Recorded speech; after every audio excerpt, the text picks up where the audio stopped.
अस्सलाम वालेकुम नाज़रीन, मैं हूं आपका मेज़बान अख्तर शाहीन रिंद और आप देख रहे हैं मेट्रो मैटर्स।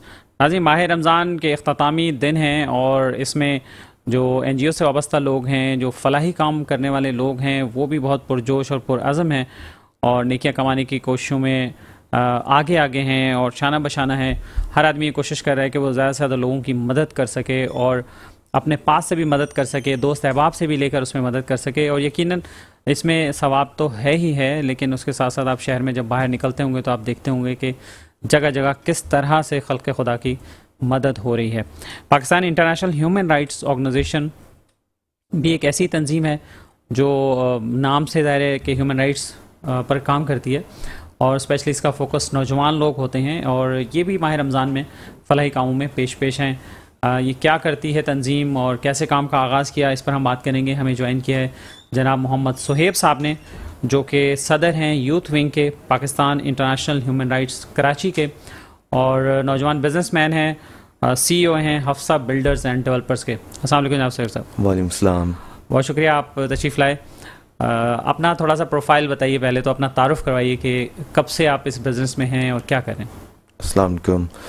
बेसिकली मुझे जो हो गए हैं इस बिज़नेस में 9 साल हो गए हैं। फैमिली बिज़नेस था ये हमारा, फादर से फिर चाचू और सब ने पूरा फैमिली एक बिज़नेस, एक बेसिकली आप कह सकते हैं एम्पायर एक खड़ी करी है माशाल्लाह से। तो अब फिर उसके बाद इन 2 सालों में लास्ट बैक जाते हैं अगर, तो 2 साल पहले हमारे जो है गौहर अल्ताफ़ भाई जो हैं हमारे और राशिद सिद्दीकी जो से कोऑर्डिनेटर हैं पाकिस्तान ह्यूमन राइट्स के, तो इन्होंने एक यूथ विंग बनाया पाकिस्तान इंटरनेशनल ह्यूमन राइट्स का। तो ये लोग आए मेरे पास, तो उसमें मुझे इन्होंने as a president, as a सदर मुझे इसमें डाला। फिर इसके लास्ट रमज़ान की ही बात है, तो हमने इसके बाद हमने काफ़ी राशन बांटे, चीज़ें करी, जैसे ऐसे करा कि जैसे लोगों को पता ना चले कि उनको उनकी मदद की जा रही है। नहीं बिल्कुल खामोशी से बिल्कुल सफ़ेद पोश लोगों तक पहुंचाया, चीज़ें जहाँ तक जो हो सकता था वैसे पहुंचाया। राइट, तो ज़्यादातर किन इलाकों में आपने काम किया? औरंगी टाउन में, उसके अलावा गुलशन में काफ़ी लोग हैं, काफ़ी घर हैं, वहाँ पे भिजवाई हैं चीज़ें। इफ्तारी जैसे हो गई, इफ्तारी हमारी औरंगी टाउन में काफ़ी मस्जिदों में चलती है, तकरीबन डेली के 350 से 400 लोगों का इफ्तार होता है पूरे शहर में। जी डिफरेंट जगहों पे होता है। अच्छा राइट, और गुलशन इकबाल में कहाँ? गुलशन इकबाल में फेयरमाउंट बैंक्वेट है, वहाँ पर हम लोग करवाते हैं।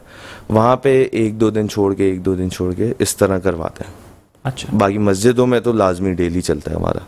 खजूरें बढ़ती हैं, पूरे पैकेट्स होते हैं, वो जाता है। जितना जैसे हो सकता है, जितना बेहतर हो सकता है वो करने की कोशिश में लगे रहते हैं हम। सही। और ये बताइए कि आपने क्या स्टडी किया है और सिर्फ कंस्ट्रक्शन इंडस्ट्री फैमिली का बिजनेस था, जस्ट इस वजह से इसमें आए हैं या कोई और इंडस्ट्री में जाने का इरादा था तो फैमिली ने ज़बरदस्ती पकड़ के इधर ही डाल दिया आपको? नहीं ऐसा कुछ नहीं था। फैमिली का बिजनेस तो था ही, लेकिन एक पैशन भी था शुरू से। देख रहा था, चाचू को देख रहा था, फादर को देख रहा था, इन सबको देख रहा था, तो इनके साथ देखते देखते बचपन में ही स्टार्ट कर लिया था मैंने चीज़ें वगैरह सीखना, कैसे होता है, किस तरह होता है। तो उसके बाद मैं इसी फील्ड में आया हूँ। तो आप लोगों के प्रोजेक्ट्स कोई ऐसे हैं जो आप डिलीवर कर चुके हैं? जी बिल्कुल। लुबाबा हाइट्स है कनीस फातिमा में, अल हसीब टावर्स है कनीस फातिमा में, फिर सरजानी में अल हसीब टावर्स है, शाहजहाँ कंफर्ट्स है, वकार आइकन हमारा बन रहा है, वकार टावर है, वो इंशाल्लाह ईद के बाद है। तो इस तरह से काफ़ी और प्रोजेक्ट्स हैं हमारे।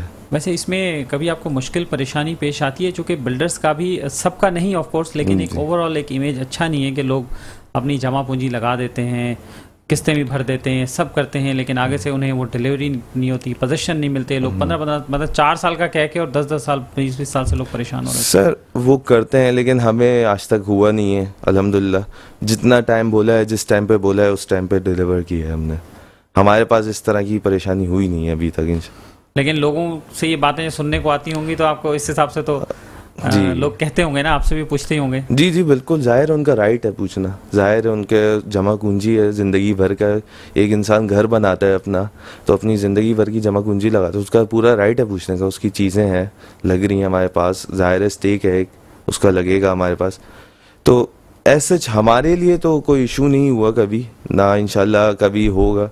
इंशाल्लाह जो वक्त बोला है, जिस वक्त पे, जिस टाइम पे बोला है हमने, उसी टाइम पे डिलीवर करते हैं लोगों को। राइट। और ये बताइए कि अब आजकल के हालात कैसे जा रहे हैं कंस्ट्रक्शन इंडस्ट्री के हवाले से खासतौर पर? आजकल के हालात तो ओवरऑल ही पूरे मुल्क के ही आप देखा जाए तो एक अनसर्टेन सिचुएशन है। कुछ बताया नहीं जा सकता, कुछ बोला नहीं जा सकता फ़िलहाल, लेकिन इंशाल्लाह अल्लाह से तवक्को है कि आगे काम बढ़े हमारा, तेज़ी से सभी तरक्की करें। अभी जैसे हम लोग ने ह्यूमन राइट्स में ऑर्गेनाइजेशन में अपने करा है कि हमारे एक हमने स्कीम बना रहे हैं जिसमें प्रोग्राम हम लोग ला रहे हैं कि जितने भी यूथ है हमारा वो आए, ज्वाइन करें, हमारे साथ काम करें, बिजनेस में आगे जाए, मुल्क को फ़ायदा दे। तो इस तरह से हम लोग प्रोग्राम्स ला रहे हैं, चीज़ें कर रहे हैं। तो ये बताइए कि क्या ये प्रोग्राम है और ये कब से इसको आप लॉन्च करने जा रहे हैं? इंशाल्लाह डिटेल भी शेयर करें। जी जी, इंशाल्लाह इसको हम बकरीद तक प्लान है इसका कि प्रोग्राम बेसिकली ये है कि आप रोजगार प्रोग्राम टाइप की रोजगार प्रोग्राम है, या बिल्कुल। कोई स्किल बिल्डिंग की है? स्किल बिल्डिंग तो पहले आपकी होगी, ट्रेनिंग ज़रूरी है हर काम के लिए, लेकिन उसके बाद आपका रोज़गार भी तो बिल्ड करना है ना किसी तरह। तो स्किल आपको सिखाई जाएगी, आपको आईटी की फील्ड में आईटी के स्किल्स हैं, उसके अलावा आपको जो फील्ड जिस तरह से हम लोग प्रोवाइड कर सकते हैं वो फील्ड देंगे हम लोगों को, और उसके बाद हम लोग उस पे जाएंगे रोज़गार प्रोग्राम पे। तो आपकी टीम में के जो लोग शामिल हैं उनकी क्या क्या एक्सपर्टीज़ हैं, और आप लोग जो ग्रुप एक मिल के काम कर रहे हैं? प्रोग्राम का ग्रुप जो रोज़गार प्रोग्राम है इसकी टीम अभी बन रही है। इसमें मैं चाहूँगा कि हम जितने लोग हमें देख रहे हैं वो भी ज्वाइन करें। जैसे टीम बढ़ेगी ज़ाहिर है उतना काम फैलेगा। हमारी टीम में जो लोग हैं, जो हमारे प्रेसिडेंट हैं, कराची के प्रेसिडेंट हैं, वो हैं शाहिद अली साहब हैं, वाइस प्रेसिडेंट जो हैं गौहर अल्ताफ़ हैं, फिर प्रेसिडेंट बिजनेस सेल जो हैं vice president business cell Faisal Waqar हैं, और कोऑर्डिनेटर कराची राशिद सिद्दीकी हैं। जी। तो नौजवानों के हवाले से क्या कहेंगे? आजकल के नौजवानों को किस चीज़ की सबसे ज़्यादा ज़रूरत है? मेरे हिसाब से एक्सपीरियंस ज़रूरी है। स्टडी आपकी बहुत ज़रूरी चीज़ है, लेकिन उसके साथ साथ एक्सपीरियंस भी लेना चाहिए, क्योंकि अभी जो हालात चल रहे हैं उस हिसाब से एक्सपीरियंस मैटर करता है आपको। तो ये अक्सर सुनने में आता है ना कि बड़ी बड़ी कंपनीज जब वो बच्चों को लेने के लिए एडवर्टाइज करती हैं, चीज़ें करती हैं, तो जब भी यंगस्टर्स जाते हैं उसमें तो कहते हैं आपका तो तजुर्बा ही नहीं है, हमें तो तजुर्बा कार लोग चाहिए। और नहीं सर, बिल्कुल करते हैं, लेकिन अभी हम थोड़ा वैसे चेंज हो गया है, ट्रेंड चेंज हुआ है। हम तो सपोर्ट करते हैं लोगों को। आप जैसे मेरे ऑफिस भी अगर आप चक्कर लगाएंगे तो आपको दिखेंगे यंग लड़के हैं मेरे साथ। सही है, एक होता है आपको 1-2 लोग चाहिए होते हैं जो इनको एक्सपीरियंस दो, लेकिन उसके अलावा आपको चांस देना चाहिए सबको। मेरे हिसाब से चांस मिलना चाहिए। तो नौजवानों को आप चांस देते हैं? आप बिल्कुल चांस की पूरी कोशिश करते हैं, जितना बेहतर हो सके, जितना ट्रेन कर सके उनको, जितना जिस डायरेक्शन में वो जाना चाह रहे हैं या जिस तरफ बढ़ना चाह रहे हैं उनको जहाँ से हेल्प कर सकें वो कोशिश हमारी पूरी होती है। आजकल हालात के हिसाब से जैसे आपने बताया कि लोग तो अक्सर ही परेशान ही रहते हैं, ज़्यादा परेशान दिखाई देते हैं। नौजवानों के लिए आप खासतौर पे क्या कहना चाहेंगे कि वो फलाही कामों में, ज़ाहिर हर आदमी कुछ ना कुछ तो कर ही रहा होता है अपने तौर पर, तो वो आपके साथ या आपकी टीम के साथ ज्वाइन करके कैसे उसको आगे बढ़ा सकते हैं इस काम को? सर बेसिकली जैसे आपने हमारा देखा है ऐसे चीज़ें हमारी जिस तरह की चल रही हैं कि डेली 500-600 लोग, ज़ाहिर अभी उस लेवल पर नहीं गया है जिस पर हम लोग डेली 10,000 लोग 20,000 लोग करें, लेकिन हाँ 500-600 हज़ार लोग तक हम लोग भी पहुंच चुके हैं। अगर ये जुड़ेगी आवाम हमारे साथ तो जाहिर है जो इनकम जनरेट होती है, जो चीज़ें जनरेट होती हैं, उससे हमारा जितना भी हमारा फलाही काम है, जितनी भी चीज़ें हैं उसमें भी बरकत होगी इंशाल्लाह। ये बताइए कि आमतौर पर लोग बहुत ज़्यादा तनकीद भी करते हैं, और आजकल ख़ासतौर पर ये बात ज़्यादा देखने में आ रही है कि जो दस्तरखान लगते हैं या जो सड़कों पे जिस तरह से खिला रहे होते हैं, और बहुत सारे लोग एतराज़ इस बात पे करते हैं कि जी आप लोगों को भिखारी बना रहे हैं और मांगने में की आदत उनको डल रही है और फ्री में आप उनको खिला रहे हैं चीज़ें, तो आप इस बारे में क्या सोचते हैं? सर तभी तो हमने ये प्रोग्राम लॉन्च कर रहे हैं, अपना रोज़गार बिजनेस प्रोग्राम जो हम लोग बना रहे हैं, हमारा जो बकरीद के बाद इंशाल्लाह लॉन्चिंग पे जाएगा, तो वो तभी लॉन्च कर रहे हैं कि लोग आएँ, स्किल्स लें, चीज़ें सीखें, उसके बाद अपने रोज़गार पे खड़े हों खुद। जब तक लोग खुद नहीं खड़े होंगे तब तक मैं या आप कोई उनकी मदद नहीं कर सकता। जब तक लोग अपने पैरों पे खुद ना खड़े हों, ना कोई किसी को, अल्लाह माफ़ करे, कोई किसी को भिखारी नहीं बना रहा, ना किसी को कोई इस तरह से नहीं कर रहा, ज़ाहिर है आपको मदद करनी होती है। ऐसे लोग भी होते हैं, सफ़ेद पोश लोग होते हैं जो मांगते नहीं हैं, उनकी मदद आपको करनी होती है, करते हैं, अल्लाह उसी में ही बरकत देता है। राइट।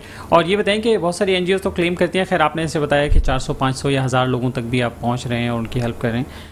तो एक जो तबका है वो ये भी कहता है कि भाई जब आप चैरिटी पे या इस तरह काम पे बाज़ एनजीओज़ कहती हैं कि रोज़ाना के जी करोड़ रुपए, 2 करोड़ रुपए, 3 करोड़ रोज़ के खर्च हो रहे हैं, तो इसमें बहुत सारे लोग ये बात भी समझते हैं कि भाई आप इसको इंडस्ट्री की तरफ क्यों नहीं शिफ्ट करते इस अमाउंट को, जैसे आप कोई प्रोजेक्ट शुरू करें, कोई फैक्ट्री लगाएं। वही आपके वाली बात कि आप जो रोज़गार के हवाले से है तो लोगों को उधर अगर शिफ्ट करें, रोज़ाना का अगर 1 करोड़ भी लग रहा है तो उसमें तो एक फैक्ट्री नहीं बन जाएगी, एक फैक्ट्री खड़ी हो जाएगी, कोई इंडस्ट्री खड़ी हो जाएगी। सर बिल्कुल, लेकिन आपको डेली की भी तो एक रोलिंग होती है ना, उनकी डेली किसी ना किसी की कुछ ना कुछ मदद चाहिए होती है। फैक्ट्री लग तो जाएगी बिल्कुल, लेकिन फ़ौरन नहीं बनेगी वो, उसमें भी तकरीबन 3 से 4 साल आपके लगते हैं। फिर उसके बाद आपने स्किल्ड वर्कर्स हायर करने हैं, वो प्रॉपर एक आपको वो है, एक प्रॉपर स्टेप है जिस तरह से आपने पूरा एक मेंटेन करना है, चलाना है। तो लेकिन आपके ख्याल में एनजीओज़ को इस तरफ, जो एनजीओज़ इतनी इस लेवल पे चैरिटी करती हैं, उनको इस तरफ नहीं सोचना चाहिए कि कोई लोगों को स्किलफुल बनाने के लिए, और ह्यूमन रिसोर्स की तो दुनिया भर में ज़रूरत है। बिल्कुल बिल्कुल बिल्कुल सोचना चाहिए, इस तरफ जाना चाहिए, तभी ये प्रोग्राम हम बनाएंगे इंशाल्लाह।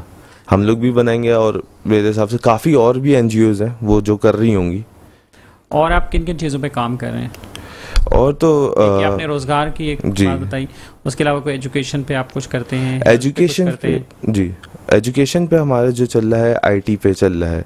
आईटी के स्किल वर्कर्स हम लोग उनको स्किल्स देंगे, उनके कोर्सेज बना रहे हैं हम लोग, डिज़ाइनिंग पे चल रही हैं वो चीज़ें, सब चीज़ें आईटी के लिए। उसके अलावा जो भी हमारी जैसे भी होता है, जैसे जो जो नीड्स आती हैं लोगों की, उस हिसाब से हम लोग फिर करेंगे।